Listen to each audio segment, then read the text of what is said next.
For number 4, be sure to click the Show Your Work tab first.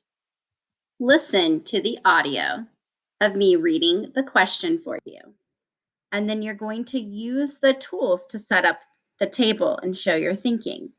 Some of you may like to do your problems and work them out on paper first.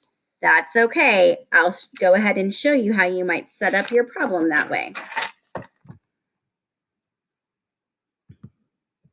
So you'll see I've got my table and I have the distance in miles and I have the time. Oops, it might help if I do that. And in the original problem, Elena traveled 2 miles in 10 minutes. The question asks us to complete the table using the information we know.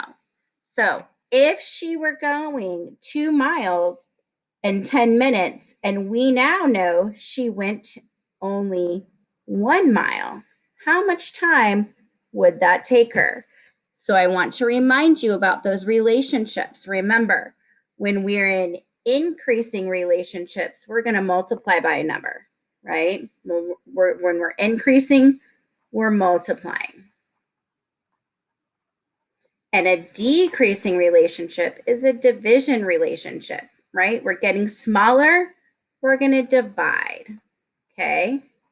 And remember that any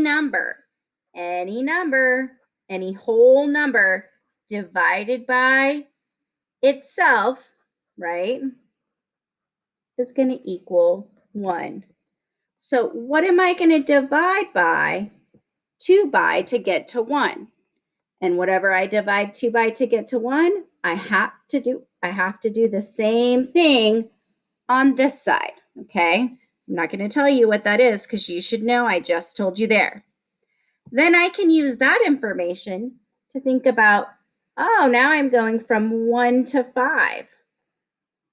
What am I going to, I'm increasing, so it's going to be a multiplication relationship. What am I going to multiply?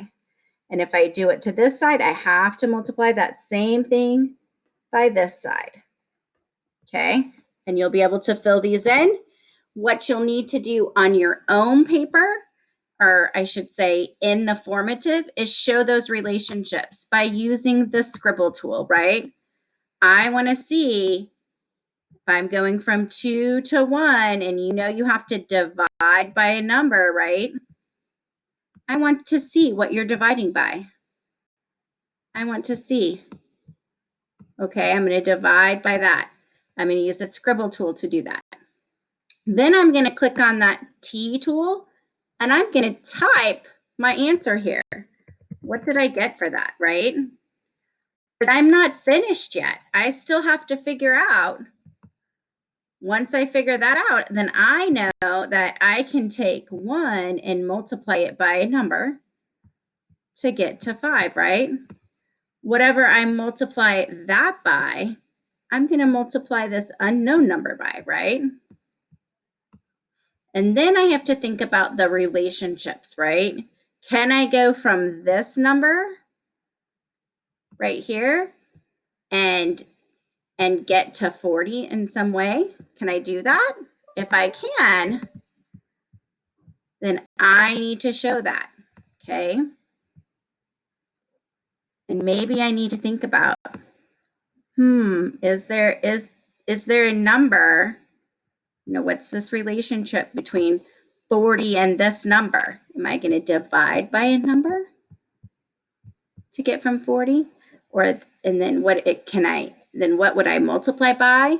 Okay, so you have to figure out something here, and something here. There's 3 places you need to fill in your thinking.